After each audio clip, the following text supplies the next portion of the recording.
At ang pangapat po, ayan na naman. Kapapasok lang, sabi po, Mr. Chair.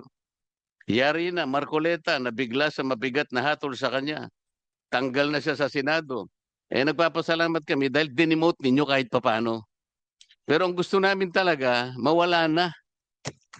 Tama po, yun po yung gusto namin. Okay. Wala nang pong debate ron. I-explain ko lang. Nakikipag-debate ka pa sa akin, ma'am. Pinapasalamatan na nga kita kahit partially. Hindi ako O kaya nga, pakinggan Ma'am mo muna Ellen. ako. Makinig ka muna. SB, opo. Pero i-explain ko sa iyo Hindi pa nga ako tapos eh. Po, Yung Files at saka yung Rappler. Pero yung Rappler, binibigay rin sa Files. Pero napakabagal po talaga yung action. Kaya doon sa unang dalawang sinabi kong fake news, kami na po talaga nakipag-coordinate at successfully nagawa namin. Ito pong pangatlo, partially, ay pasasalamatan natin ang Files kasi po kahit papano, ang ginawa po nila, dinemote po nila. Pero hindi entirely po nakatulong yun. Kasi pag dinemote po yun, ang ibig sabihin nun, meron pa rin pong makakakita, ngunit kokonti na lang. So hindi talaga buong-buo na aalisin nila. Yung po yung tinatanong ko sa inyo, Madam, ba't kinakailangang i-demote ninyo? Alam ninyong completely fake po ito eh. Talaga pong hindi kayo ang nagte-take down, alam namin yon. Ngunit kapag kayo nakipag-coordinate sa Meta sa Singapore, sila pong magte-take down. Kagaya po ng ginawa namin sa unang instances. Yun po yung aming gustong sabihin sa inyo. Bakit kami nagawa namin? Samantalang kayo ang may direkta pong may communication. Bakit kailangan po natin pagtalunan pa ito?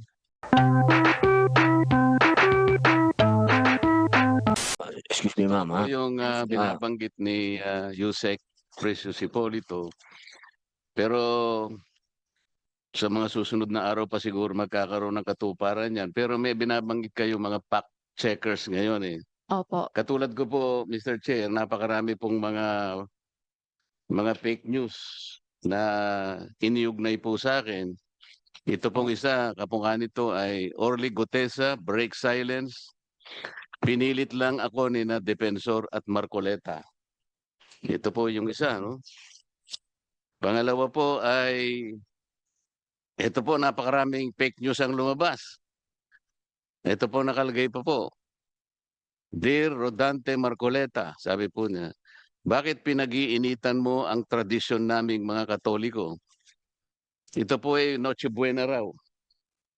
Pero excited makatanggap ng Christmas bonus. Sa totoo lang, Mr. Chair, wala naman po akong binabanggit ng kahit ano tungkol sa Noche Buena. Ito po ay lumitaw, makaraan na pag-usapan na meron yatang nagsabi na opisyal ng ating gobyerno na ang 500 pesos ay kasyang-kasa sa Noche Buena. Wala po ang kinalamanan doon sa pagkakapahayag noon at bigla pong lumitaw lahat ng mga fake news laban sa akin. Yan po yung pangalawa. Ang pangatlo po, ayaw po talagang tumigil. Ilagyan po ako ng litrato. Parang inaabutan ako ng red horse ni dating Pangulong Duterte. Ayan po. Alam naman po nila na iglesia po ako at hindi po kami umiinom ng kahit anong alak o anong inuming nakalalango. Ayan po. At ang pangapat po, ayan na naman. Kapapasok lang, sabi po, Mr. Chair. Yari na, Marcoleta, nabigla sa mabigat na hatol sa kanya. Tanggal na siya sa Senado. Paano naman po kayo magiging masaya sa ganito? Kaya po, ganito kasidhi po ang pagtatanong ng ating chairman at nandito po ang ating Senate President at nandito po ang pinakasikat sa social media, si Senator Rapi Tulfo. Lahat po kami ay nagrereklamo sa nangyayari. Ako po bilang, siguro, kailangan ko rin pong ipagtanggol ang sarili ko, Mr. Chair. Gumawa po ako ng paraan eh. Sinaliksik po namin kung sino yung gumagawa nito tungkol kay Gutesa. Napansin po namin at nakuha namin na a certain CDG Media Minds was promoting around 12 ads of the same topic on Meta. Ang registered mobile number ay nakuha po namin, nakarehistro kay Luis Orbon. Na-track po namin yan. At pagkatapos po na ma-expose ko sa program namin, siya mismo ang nagtanggal. So naunahan po namin ang ano yun? ICCI ba yun? Naunahan po namin ng DICT, mabuti tinanggal po yun. Kasi nakuha po namin yung kanyang pagkakakilanlan, pati yung kanyang telepono, nakuha namin pati yung kanyang ano na yun? Marami po eh. Yung kanyang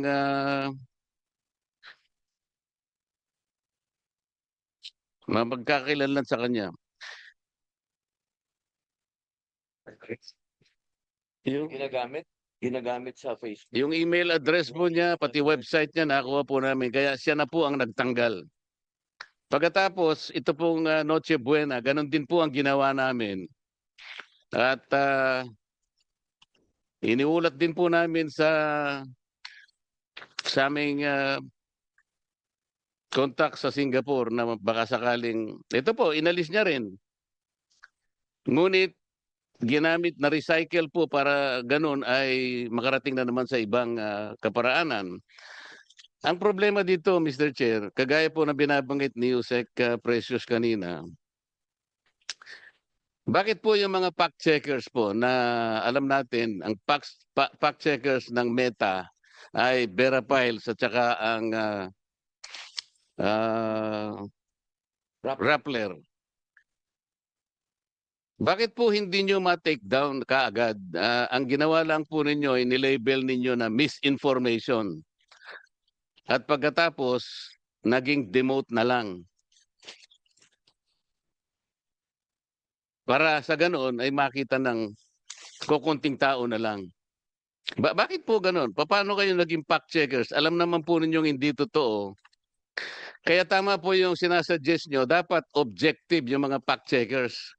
Yung walang kinikilingan, hindi namumulitika. Alam naman po ninyong completely fake po lahat ito eh. Bakit kinakailangan kami po ang gagawa ng paraan? Magsikap kami sa sarili namin para ma-take down lang ito. Sapagkat hindi lang po nakakainis eh. Nakakasira po talaga. Kung sa akin lang po siguro, hindi ko masyadong iindahin ito eh. Ang problema, kapag nakita ng mga tao kahit hindi totoo, pinaniniwalaan po nila eh. Their ability to mislead people, yun po ang masakit sa akin. Sa akin, kahit na hiyain ninyo ako, hindi masyado siguro sa akin yun. Ayoko lang nami-mislead ang mga tao into believing na ito po'y totoo. Malaki pong problema yun eh. Ano po bang pagkakaiba ng misinformation at saka disinformation? Secretary Mon Ilagan, kasi sinabi mo kanina misinformation. Wala po akong nakikitang pagkakaiba ng dalawa na yon. Kung misinformation, they're getting the wrong facts altogether. Disinformation, ganun din. They tried to mislead people. Kahit pagbalik-baligtarin nyo yung dalawang salita na yon, iisang kahulugan nun. They will get the facts wrong for people to be misled. Period. Walang mapapakinabang doon. Why can't the fact checkers in the meantime do something? Sabi po kanina, ma'am, sabi mo, Attorney Bautista, meron jurisdiction tayo. How come that we have a jurisdiction but we cannot do anything about it? So this is an empty jurisdiction. Attorney Bautista. Opo. Sa RA 10175 po kasi or the Cybercrime Prevention Act, meron po kasi tayong jurisdiction over, for example po, in this case, pag yung na-damage na tao ay nasa Pilipinas. Depende po kasi yan kung magkakaroon po ng kaso against the person, tapos yung pong subject nasa ibang bansa. Yun lang po, magkakaroon po ng proseso na magkakaroon ng filing of cases over the person na nasa ibang bansa. Yun nga lang po, magkakaroon ng iba na namang pag-uusap if may implement po yung kung ano man yung kailangan nating mechanism na para mapa-implement yung mga Attorney, parang ibig pong sabihin ni Senator Marcoleta, ba't hindi ma-take down kaagad? Opo, parang yun po eh. Parang kumakalat na ba kung hindi pa nila ginawa ng paraan na sila na yung magpa-take down, hindi pa mati-take down. Para bang ang tagal, parang wala tayong jurisdiction talaga, parang gano'n, wala tayong power, parang gano'n po. Yes, Mr. Chair. Bakit sa dalawang pagkakataon nagawa namin? Dahil lamang sa pagsisikap namin na hindi mamislead ang tao. Kami na ang gumawa. Ito po ang paraan, alam nyo naman eh. I-report ng user sa Meta sa Singapore. Meta Philippines delegates it to our third-party fact-checker. From the third-party fact-checker feedback, Meta in Singapore will take down degrading yung mga findings na yun. Bakit hindi nyo magawa yun? Bakit po kami nagawa namin? And we successfully took down at least 2 fake news. Tony? Tulad din po na sinabi ng PNP kanina, nagagawan po kasi ng request sa mga social media platforms. Pero hanggang dun lang po kasi yung kaya namin gawin, hanggang mag-request. Tapos hindi po Attorney, nagawa nga namin 2 beses. Eh. The question is, how come we did it before you can do it? Nagawa po namin. Pero ayaw na namin pong gawin dahil dapat kayo pong gumawa to protect us. Ang dami po ninyo eh. You are there to simply protect people.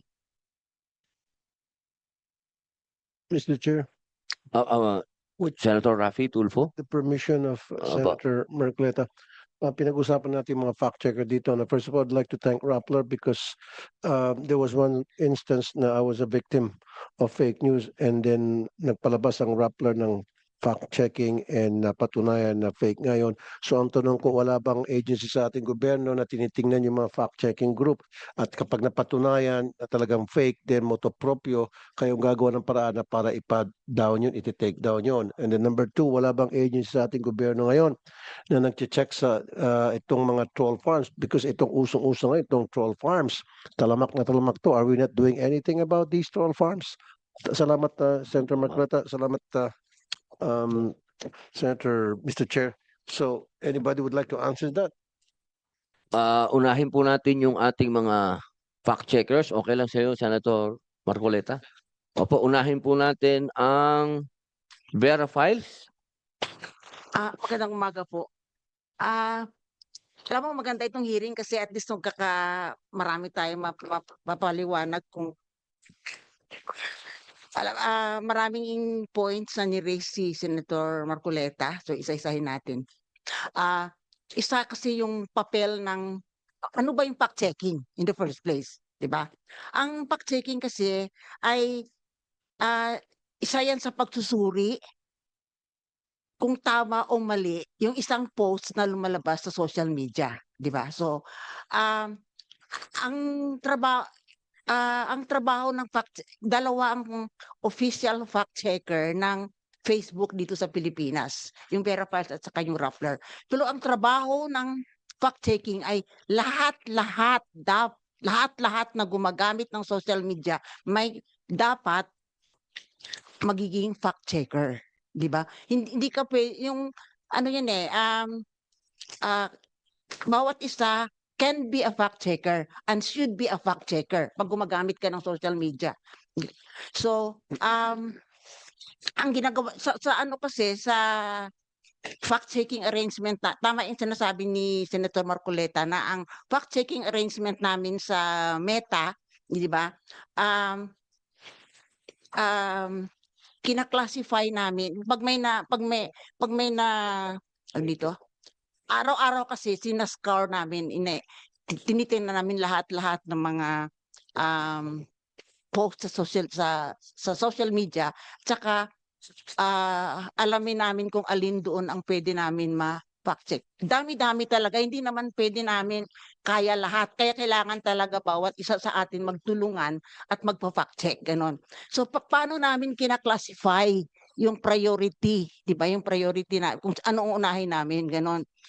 Na isa dapat statement of fact, di ba? Hindi pwede kami mag-fact check ng opinion o kaya yung fiction, di ba? So dapat statement of fact ang aming ipa-fact check.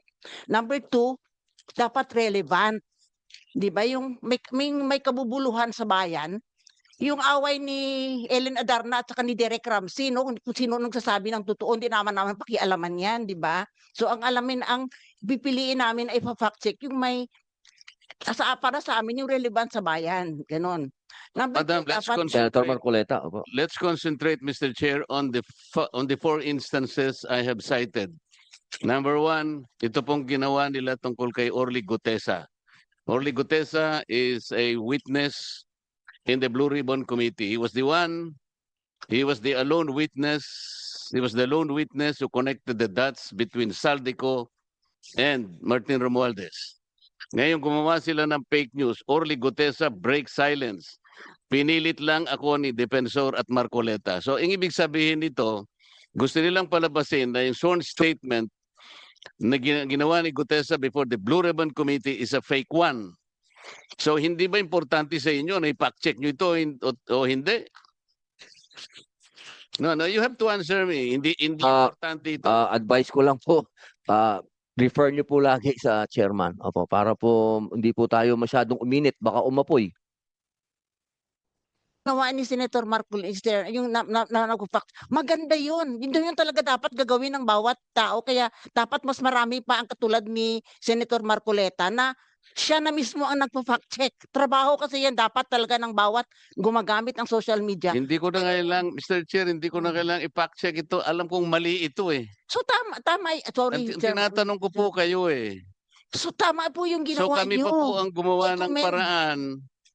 Imbes na kami mag-rely sa inyo at para lang mapabilis sa meta na i-take down ito. Okay, hindi po namin question kung ano po yung trabaho ng fact checker. Pero sinasabi ko po itong 4 na instances na ikinukwento ko sa umagang ito, pare-parehong peke. Itong pangalawa naman, sinabi ko raw na Noche Buena, walang kwenta. Wala po ako sinasabing ganun.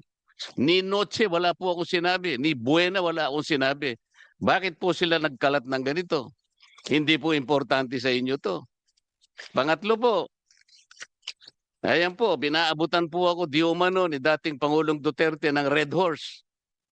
Alam naman po ninyong peke ito eh. Hindi rin po inyo pinakcheck ito. Kami na naman po ang gagawa ng paraan nito. Pangapat po, ito nga. Nabigla raw po ako, natanggal na pala ako sa Senado, hindi ko pa alam. Madam Fact Checker, lahat po ng ito hindi totoo eh. So ito pong dalawang natitira, kami na naman po ang gagawa ng paraan para lang ma-take down ito. Yung pong dalawa kasi na-take down na namin, pero kami lang po ang gumawa. Hindi po ba kawawa naman kami? Sige po, Miss Ellen. Opo. Yung ginawa niyo. So, Hindi ko po sinasabi sa inyo, Mr. Chair, kung tama ang ginawa ko o hindi. Kinukwento ko po sapagkat kailangan po namin gawin para hindi ma-mislead ang tao. Kaya lang nagpapatulong po kami sa inyo na sana kahit wala kaming gawin, merong mga opisina gagawa ng mga ganito para sa ating lahat. Para sa kapakanan ng buong mamamayang Pilipinas. Ito po yung problema eh. Miss Gemma Mendoza. Opo. Hello. Mr. Chair, thank you for acknowledging us. First of all, salamat po sa mabuting senator tungkol na pinakita niya yung mga examples na yon ng potential na ng fake news tungkol sa kanya, ng disinformation tungkol sa kanya. Siguro po i-explain lang po natin yung proseso. Tulad po ng sinabi ng colleague ko from Vera Files, napakadami po talaga nung volume nung mga nakikita, yung mga kinakalat sa social media. Hindi po namin yun lahat nakikita. And ang isang paraan para tinitingnan namin paano mas marami kaming makita ay humihingi kami ng contributions mula sa publiko. So, pag may in-email po sa amin either through desk@rappler.com or through factcheck@rappler.com, yun po ay tinitingnan ng aming mga fact checker. Ngayon, may sinabi po kanina ang butihing senador na bakit labeling lang ang nagagawa namin. Ito po ay dahil hindi po talaga namin, wala po kaming powers to take down. Ang nagti-take down po ay ang Meta, yung may-ari ng platform. Hindi po yung fact checkers. The only thing that we can do is to rate the content, yung link po doon sa sa social media platform na pag-aari lang ng Meta. Wala po kaming kinalaman sa mga ibang platforms din. Mr. Chair, pwede makasingit? Senator Raffy, opo. Yeah, first of all, I would blame Rappler and Vera Files doon sa whether or not they're doing fact-checking kasi hindi naman nila responsibility yun eh.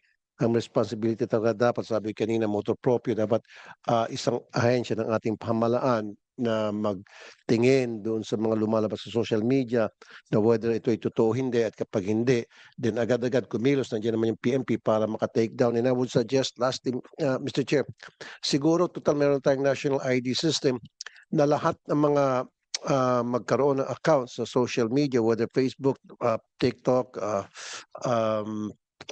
YouTube, whatever that is, kailangan mag-present ng ID para isang account lang ang pwedeng i-open. Kasi ang nangyayari kasi, Mr. Chair, ngayon, nakakapag-open sila ng 1-2 sawang account using dummy accounts. And these are the people na nag-umpisa ng mga fake news. Malakas ang loob nila dahil fake yung mga accounts nila. So why don't we come up with a law? Isasama siguro natin, Mr. Chair, dun sa batas na pinapasa mo, each and every person na gustong magkaroon ng account sa social media must register. They have to have the ID. Meron tayong national ID system, so hindi pwede sabihin anti-purto. At kapag once na na-register ka sa Facebook, sa pangalan mong yun, hindi ka na pwedeng dumoble pa kasi naka-flag ka na doon. Thank you, Mr. Chair. Opo, tama po, maganda po yan. Nandito po yan sa ating troll farm, anti-troll farm. Napaganda po ng mungkahi po ninyo, Senator Raffy. Meron pong hindi naasagot kanina. Opo, maganda po yung tanong ni Senator Marcoleta. Wala po ba kayo talagang kinikilingan sa politika sa atin pong fact checkers? Una po kayo, opo. Ma'am Ellen, opo. I mean, as a journalist, no, kahit na, kasi marami kasing klaseng journalist, no, dapat kasi non-partisan, di ba? Wala kaming kinikilingan politika. Ang pwede mo sigurong masabing bias kami sa katotohanan. Tsaka sa facts yun ng ano. So, kung saan kami dalhin ng ng impormasyon, doon ang punta namin. Gusto ko lang kasi tapusin yung criteria na ginagamit namin kasi sa dami-dami talaga ng kasinungalingan na lumalabas sa social media. Hindi namin talaga pwede lahat hindi pwedeng iasa sa fact checkers ang laban sa disinformasyon, di ba? So dapat talaga bawat isa sa atin yung lahat-lahat natin gumawa ng ating para. So di ba nasabi ko na kanina na dapat yun statement of fact, yung hindi yun fiction, hindi yun opinion, yung ang dapat namin i-fact check. Ang pangalawa is yun nga yung relevance, di ba? Dapat may Ang pangatlo is that timing, di ba? Yung tawag dito, yung hindi history ang aming ipafact check na nangyari pa nung panahon pa ni Magellan, di ba? Ganon. So yung dapat timely, di ba? Yung isa pa is that halimbawa po ngayon, Ma'am Ellen, narinig nyo na po kay Senator Marcoleta yung mga bagay na ikinakabahala niya. Yun po ba mabibigyan po ng panahon sa inyo para ma-fact check nyo po yun? Oo naman. Oo. Opo yun. Marcoleta, ano po ang masasabi ninyo? Bibigyan daw po nila ng panahon yung 4 na issue sa inyo.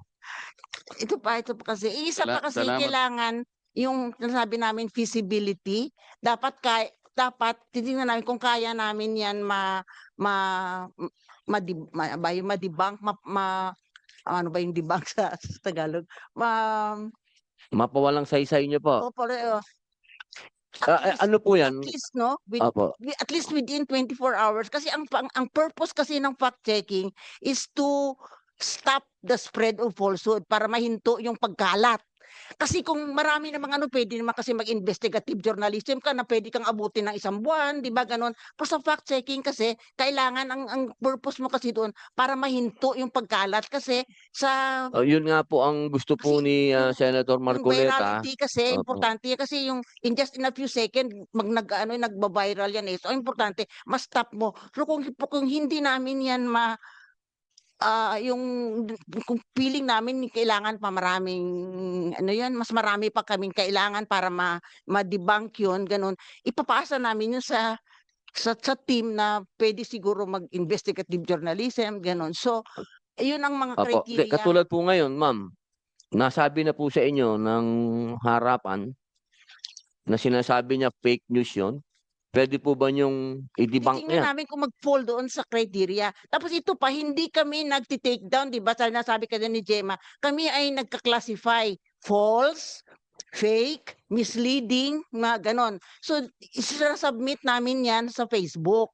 Facebook ang nagte-take action. Hindi kami Medyo pagka nagde-delete, ganyan po hindi kami katagal kasi nagte-take down. medyo matagal 'yan, ma'am. Mr. Tagal. Chair, Ano naman, Sige po, Senator Marcoleta. minsan dun sa 24 hours minsan. dun sa 4 na fake news na aking inilahad ngayong umaga, yung dalawa po ay hindi ko na pwedeng pasalamatan ng Vera Files kasi kami po na-take down na namin nang hindi sila nakatulong.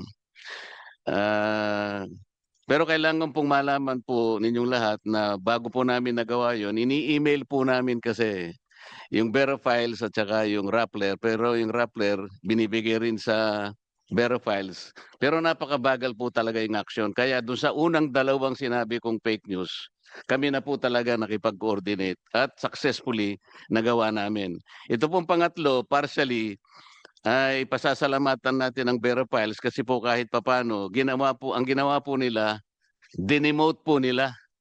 Pero hindi entirely po nakatulong yun kasi pag dinemote po yun, ang ibig sabihin nun, meron pa rin pong makakakita, ngunit kokonti na lang. So hindi talaga buong-buo na aalisin nila. Yung po yung tinatanong ko sa inyo, madam, ba't kinakailangang i-demote ninyo? Alam ninyong completely fake po ito eh. Talaga pong hindi kayo ang nagte-take down, alam namin yon. Ngunit kapag kayo nakipag-coordinate sa Meta sa Singapore, sila pong magte-take down. Kagaya po ng ginawa namin sa unang instances. Yun po yung aming gustong sabihin sa inyo. Bakit kami nagawa namin? Samantalang kayo ang may direkta pong may communication. Bakit kailangan po natin pagtalunan pa ito? Siguro si Gemma. Miss Gemma Mendoza? I-clarify lang po natin. We don't communicate with, it would be impossible for us to communicate with Meta for every piece of thing that we rate. So we don't do that. Ang ginagawa lang po namin, ang interaction namin is through the platform they have, which is the platform that is made available to fact checkers. Yung action po nung yung action ng pag-demote, that is done by Meta when a rating is when a rating has been submitted. And that is that is their algorithm already that works on it. Now, yung question po about so like halimbawa po yung kanina nabanggit na yung isang content was manipulated. Definitely po if that was submitted to us, then we would have looked at it. So isa po yun sa mga tinitingnan namin talaga.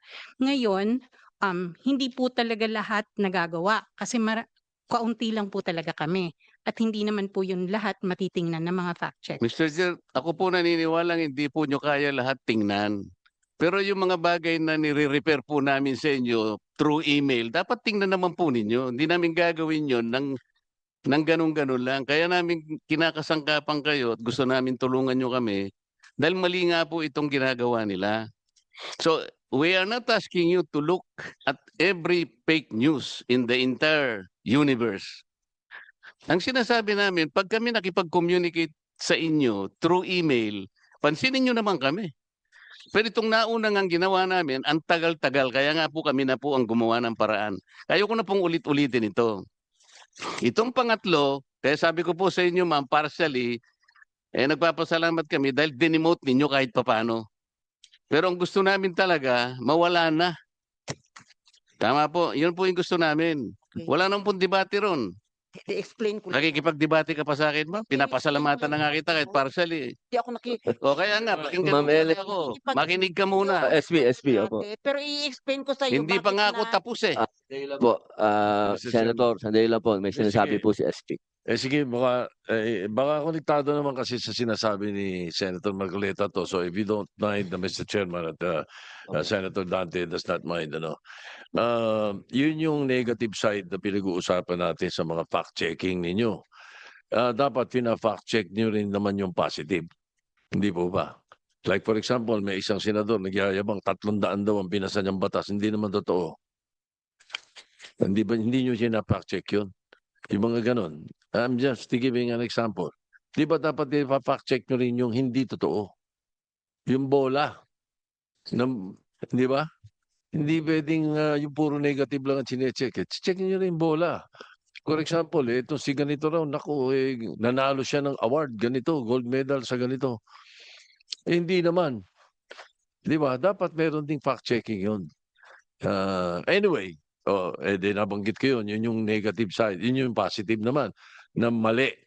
Na fake news pero nasa positive. May binibuild up na tao o binibuild up na sarili niya. Di ba? Anong pinakasagot na nakikita ko po dito? At ito'y talagang dapat once and for all, diinan na. Para tingin ko madaling masolve na yung fake news nila. One account, one person. Yun ang solusyon eh. One account, one person dapat. So sino ang dapat dito? Facebook, Meta, Instagram, TikTok, lahat dapat. Pag hindi naka-register, isang tao lang dapat naka-register. Account mo lang yun. Ikaw yun. Tingnan mo, pagka yung mga gumalabas ng mga fake news na yan, kung isang account lang sila at tunay silang tao, at hindi meron silang another account na ganito, itong mga account nilang paninira. Pag hindi ganoon, hindi magiging ganun katapang manira ng kapwa eh. Pagka one account, one person, kilala siya, nag-register siya. So saan magkakatalo to? Hindi sa atin eh. Magkakatalo to. Talagang sama-sama tayo, i-appeal natin ito doon sa kanila, sa mga service providers. Na wag nilang i-register. Ang daling mag-register. Gusto nyo ako, magre-register ka agad ako dito eh.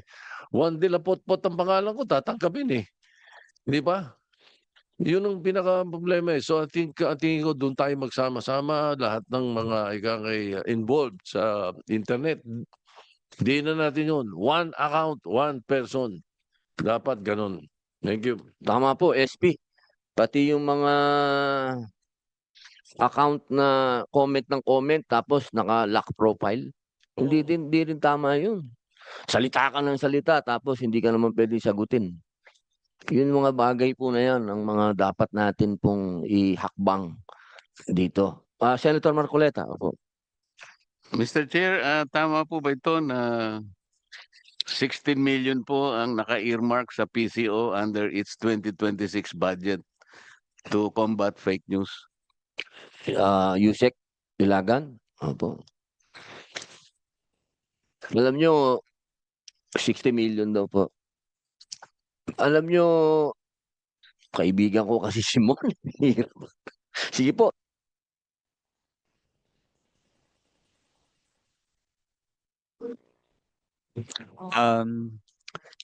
Sorry, sir. I'm just checking lang the data, Senator. We're just fact-checking the data. But there's no specific Kasi about the po, fake news. kaya po tinatanong ito dahil kung kundi po nyo mate-take down ng mga fake news na nire-report namin, nandito po ang ating Senate President. Baka tanggalin po niya yan. Ilagay na lang po natin sa makakatanggal po ng mga fake news sa madaling panahon. Hindi po yung nagtatagal. Habang nag-aantay po We're po just tayo checking po, Senator. ng sagot po ninyo.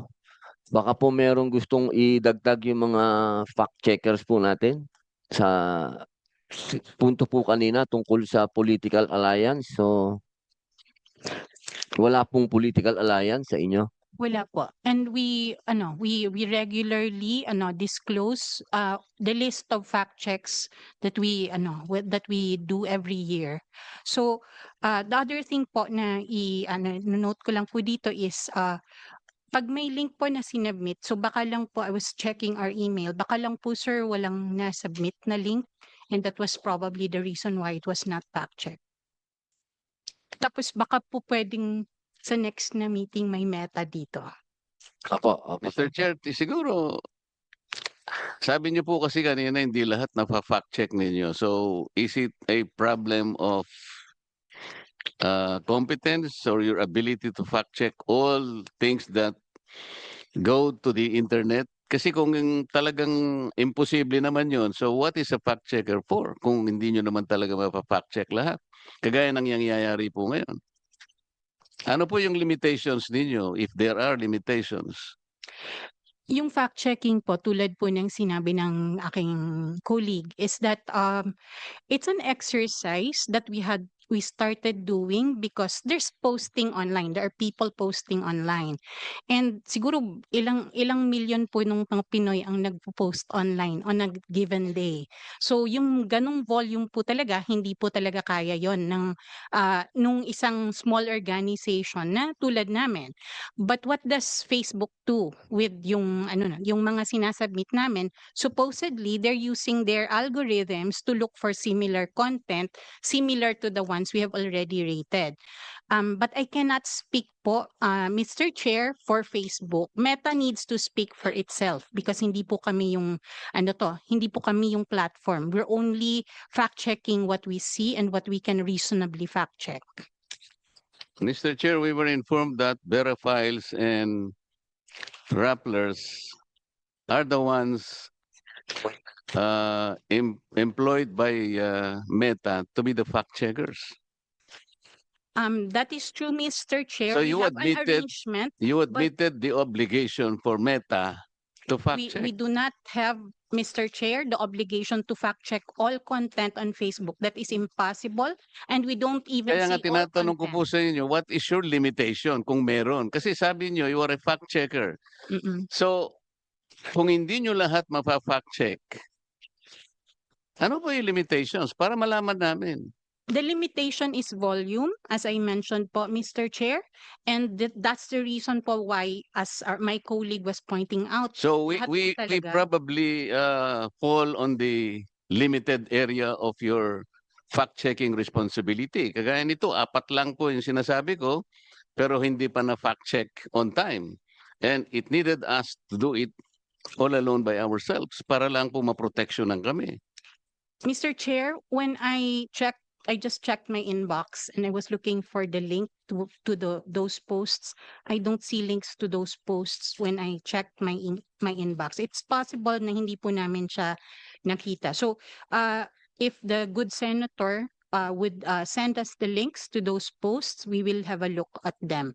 As we do when we receive emails concerning these things to fact check. So Mr. Chair, it is the problem of Meta itself. Kasi kami po, nag-email kami sa Meta. And I think Meta simply endorses to you as fact checkers. Kung hindi dumating po sa inyo, talagang may problema po tayo, Mr. Chair. Pinaka-problema talaga ang Meta. We can show you the emails that we have sent to Meta because of this. Kasi importante sa atin na wag ma-mislead ang ating mga kababayan. Napakarami po talaga nilang nilalabas. Mr. Chair, that's why we post all the fact checks of Rappler. They have a message at the bottom. May message po sa bottom where we tell people where to send us links for fact checking para kung sakaling hindi po namin nakita sa dashboard na binibigay ng Meta, ay may opportunity pa kaming makita beyond that. So yun po yung ginagawa namin.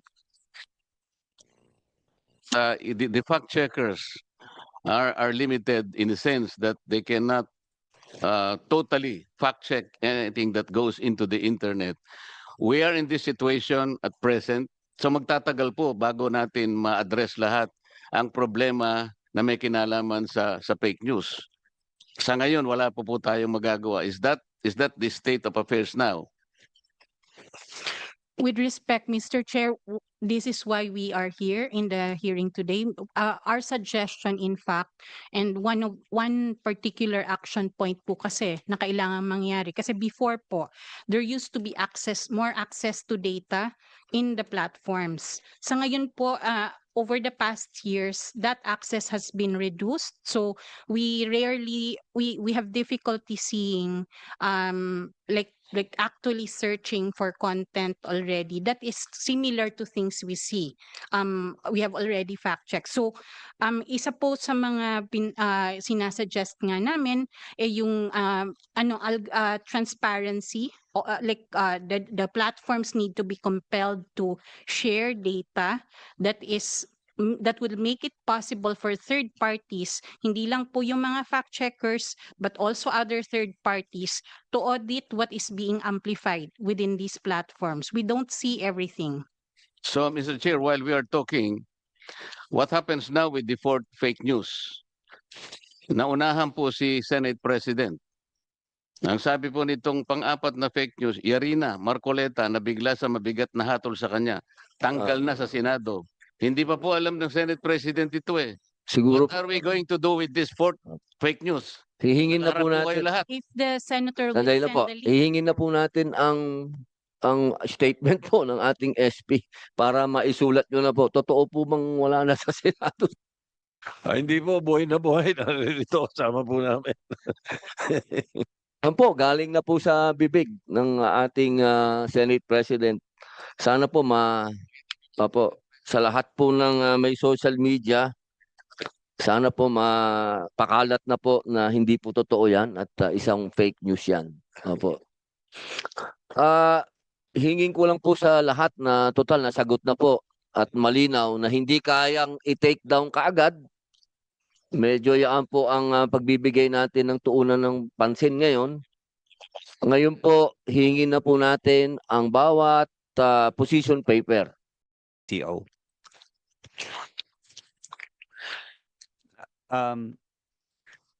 Salamat sa impormasyon na binigay sa atin ni Yusek Monilagan, Mr. Chair. Pero sabi ko nga, magtatagal pa yan. In the meantime, tayo po ay binabaka natin yung lumalaganap ng mga fake news araw-araw. Sana naman ay maging madali para sa inyo na makagawa ng kaparaanan kasama ng mga ilang inimbitang mga opisina. Para sa ganun ay hindi masyadong magtagal. Pero ang sinasabi ni Missy ko kanina, palagay ko dapat natin ding pagtuunan ng pansin dahil kung ang Singapore nagawa niya yon, kamukha sa Singapore 2019 pa nagawa na nila yung POCMA. Ito yung Protection from Online Falsehood and Manipulation Act. Pagkatapos nun ay nakagawa pa siya ng Anti-Fake News Law in 2018. Kung nagawa ng Singapore, baka naman yung best practices nila ay hindi man lahat na yung makuha natin. Halimbawa, 10 yung mga mekanismong nakalatag doon sa mga batas na kanilang ginawa. Yung unang 3 ay makuha man lang natin. Huwag na tayong masyadong magpakabida na makukopya natin kagad. Bagamat ang Pilipino ay mahilig mangopya. Pero naging realistic tayo. Kung nagawa ng Singapore, ba't hindi natin pwedeng gawin? Pare-pareho naman siguro yung level ng technology. Sa ngayon, baka ang ating po kasing pinoproblema yung paglaganap at yung pagbaka sa kanila ay parang wala tayong, parang helpless po tayo eh. Ang bilis po nilang mag-upload ng mga fake news. Katulad po na binabanggit ko kanina yung Gutesa, ano po, talagang pinagtiyagaan po namin na kami na yung humanap do sa tao. At nung makita namin, sinabi namin sa kanya na hindi ka rin makakaalpas, yung mahabang kamay ng batas, hahabulin ka rin namin. At dahil doon, tinanggal niya po.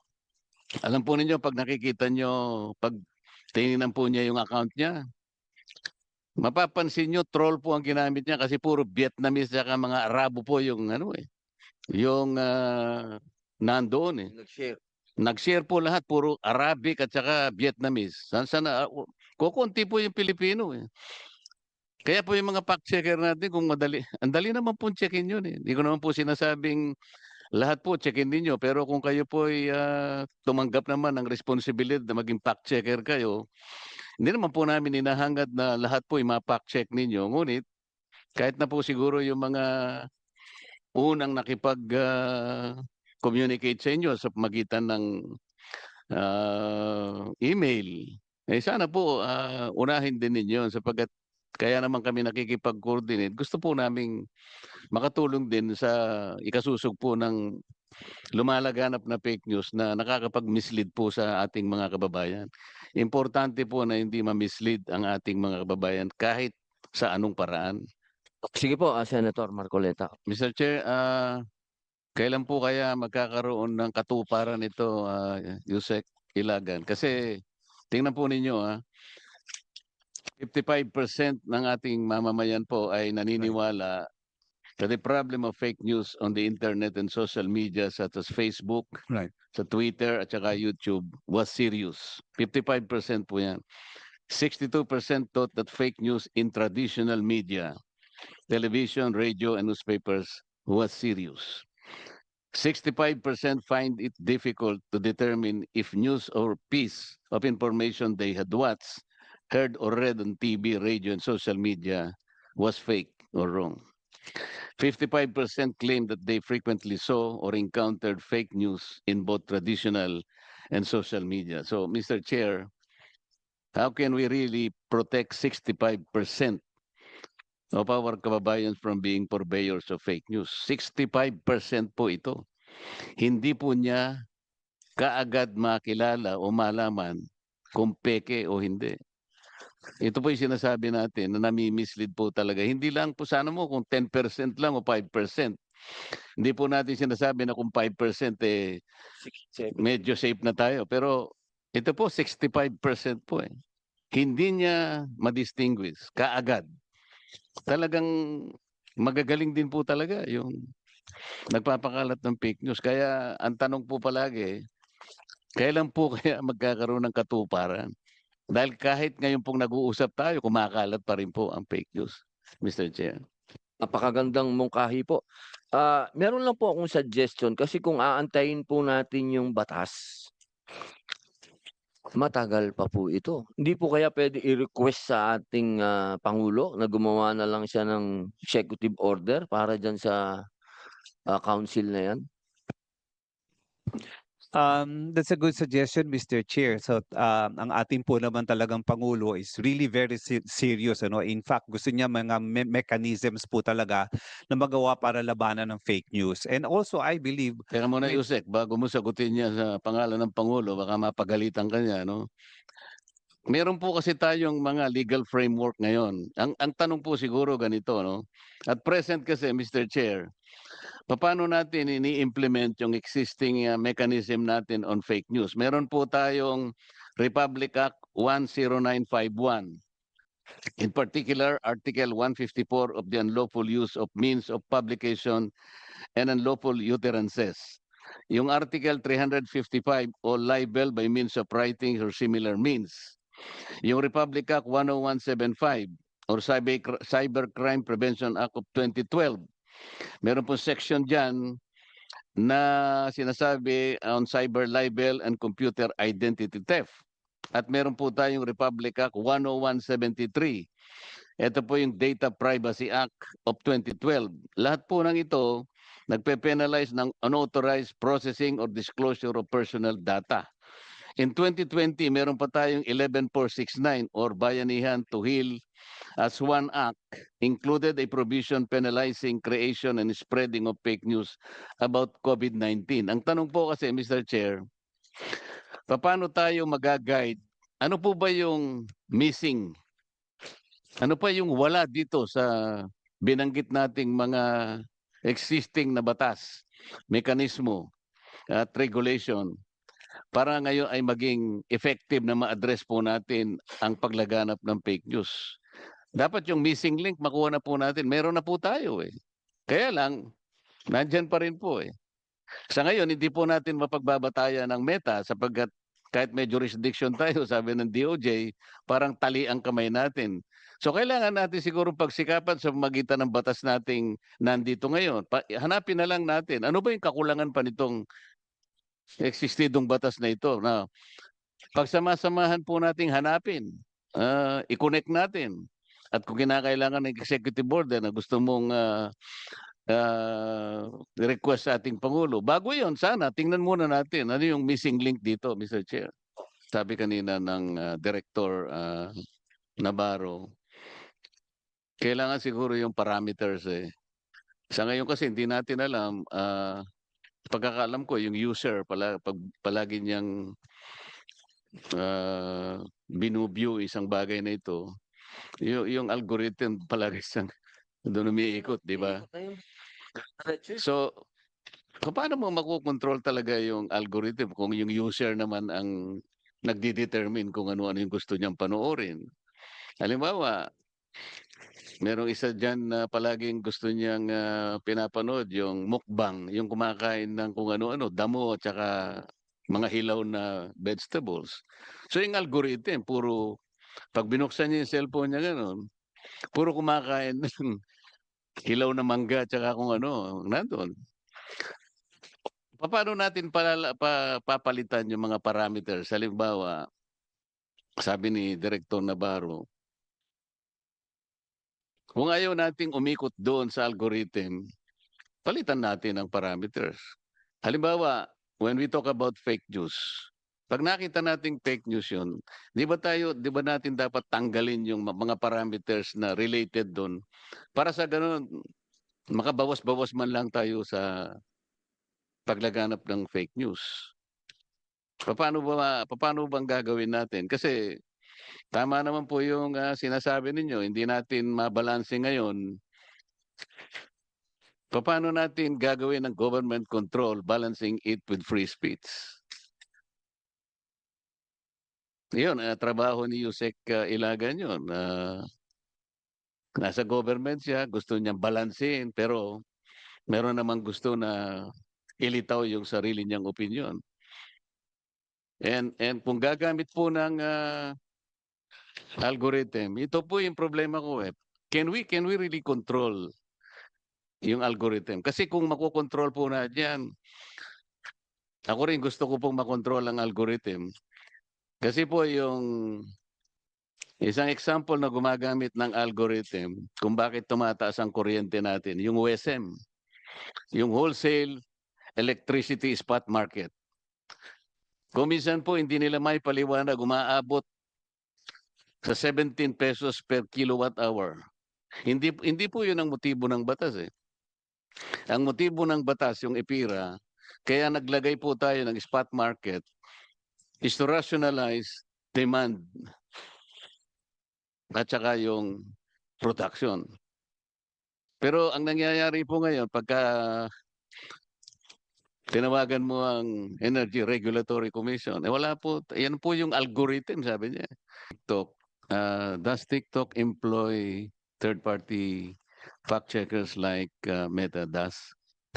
Mr. Chair, ang partner po namin sa fact-checking is yung AFP po, yung Agence France, yung AFP po.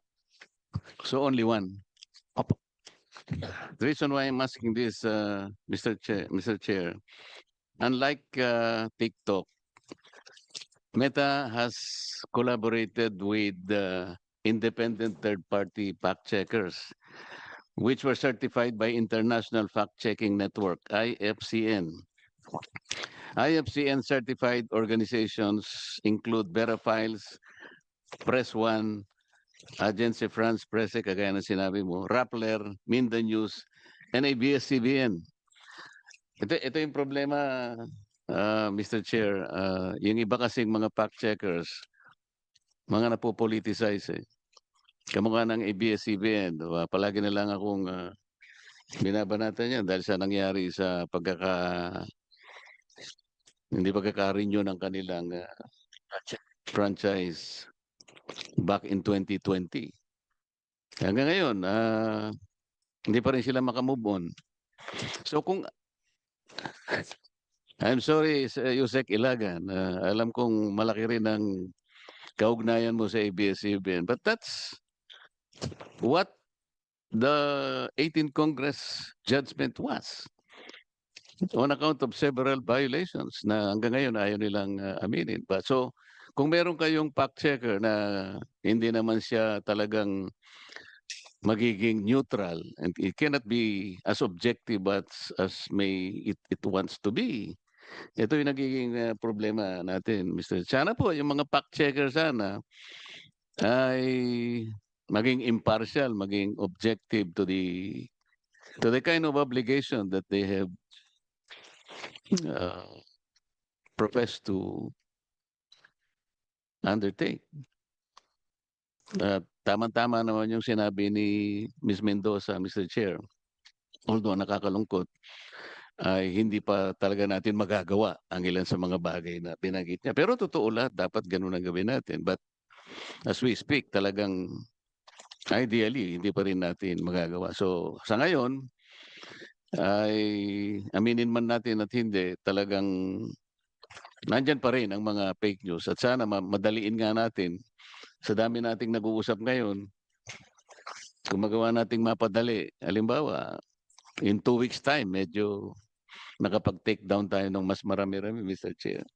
Unti-unti lang, pero pagdating ng araw siguro, napugnaw na nating lahat, Mr. Chair. Po sa inyong pahayag, Miss Ellen, totoo nga po yan, lahat po ay dapat magsama-sama, ang academe, ang simbahan siguro, lahat ng sectors. Ngunit hindi rin natin talaga may tatanggi na kapag ka lumabas talaga yung fake news, mabubulaga ka talaga eh. Kahit sandali lang, mapapaniwala ka eh. Yun ang ina-avoid natin. Ang gagaling talaga eh. Isipin nyo na lang. Lalo na ngayon po, yung AI talagang hindi mo madidistingue. Magtatanong ka pa eh. Gagamit ka pa ng application kung totoo nga o hindi. Nakita nyo yung inaabutan ako ng Red Horse ni Pangulong Duterte. Siguro kung wala lang sa dihig si Pangulong Duterte, maraming naipaniwala. At saka kung makikita nila na yung jacket na yun, hindi po ako nagja-jacket ng gano'n na colorful eh. Pero sigurado ako sa 10, mayroong 3 napaniwala doon. Siyempre po, kahit nakukunti lang yun, huwag natin silang bibigyan ng puwang na makapanloko ng kapwa natin. Yun po yung ating gustong mangyari.